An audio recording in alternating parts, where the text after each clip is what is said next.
Colts, and that is Chris Blystone. Chris joins us now. Chris, how are you doing today? Hey, great guys. Thanks Thanks for for having me on. thanks for doing a great job here on your submission. We were saying earlier we had almost 300 submissions. You made it into the top five, so congratulations on that. But why don't you just tell us a little bit about yourself? Give us your age and your background, kind of what you're up to. Yeah, well, I'm 32, and I work for a small business and do some sales and marketing with them.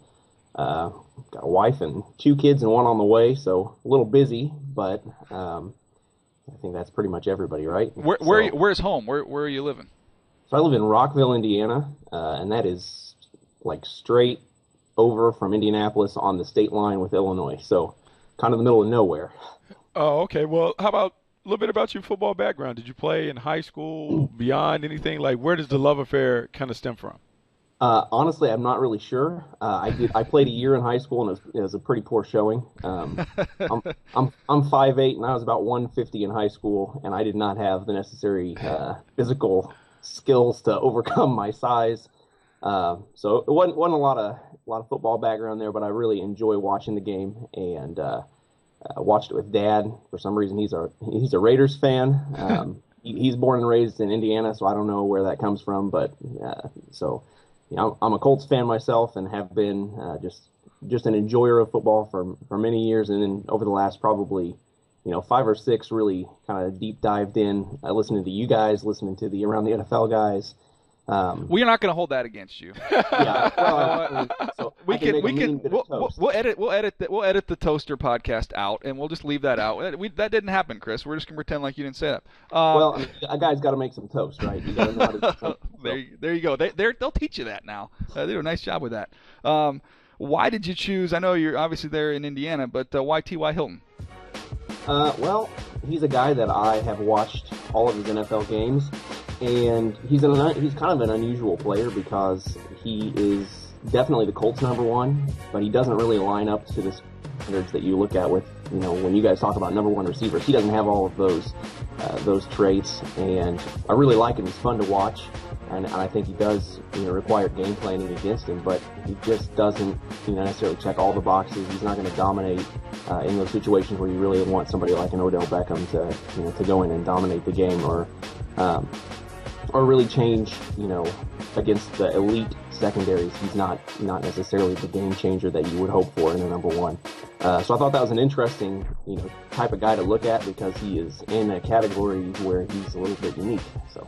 Yeah, I think he definitely is a unique player, and I think when we look at your report, there were some things that you pointed out in terms of his traits that do kind of make him a little different than some others. And so when we looked at the graphic, the thing that stood out to me in reading your reports, this was in your weaknesses section.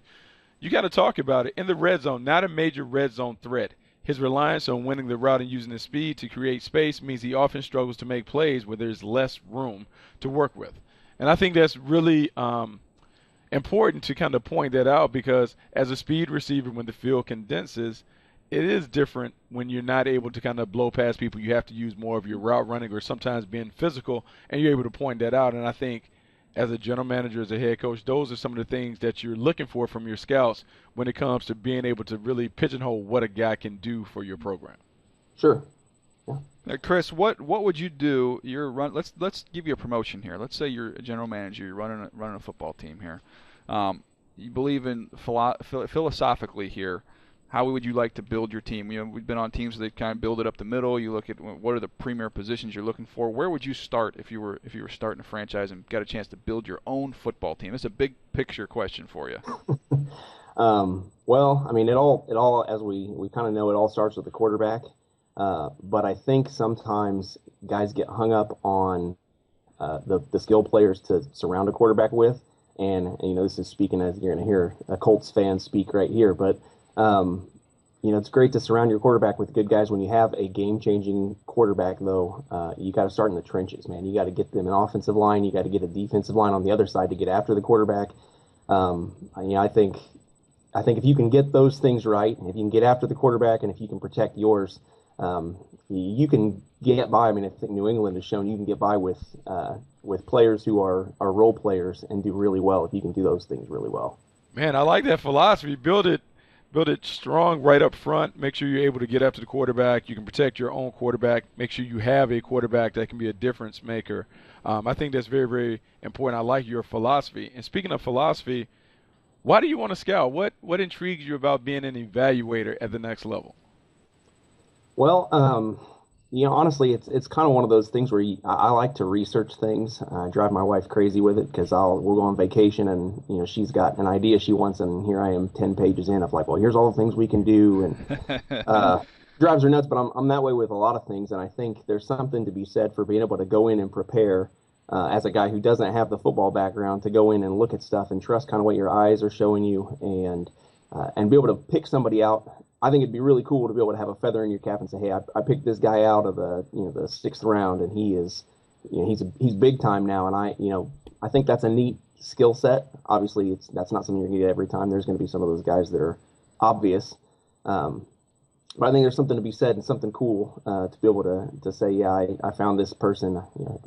The guy who's talking about finding Tom Brady is feeling pretty good about himself, right? So, those types of things, that's a neat opportunity to do that, to be able to improve a team from a perspective that, you can't do everything, but being able to contribute that way is kind of a cool thing. So, no, very, very cool. That's a good answer there, Chris. All right, here's the deal. You've made it to the top 5, which is no small feat here. Again, almost 300 submissions.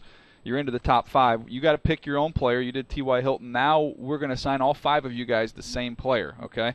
So we're going to give you access to NFL Game Pass on NFL.com through July 31st. They'll get with you off the air and give you your code there to get that punched in. But you have till March 2nd to watch 3 games on Game Pass on Eric Weddle, okay? Safety for the Baltimore Ravens. You're going to watch Eric Weddle and get that report into us by March 2nd and see if we can't get you into the final 2 here. But Chris, I got to leave you with one question here, and that is your favorite of the Around the NFL podcast guys, okay? Your favorite of the group would be who? Oh, it's definitely Wes. Not even a competition. I love those guys, but it's Wes, and it's not close. Okay, so the correct answer is none of the above.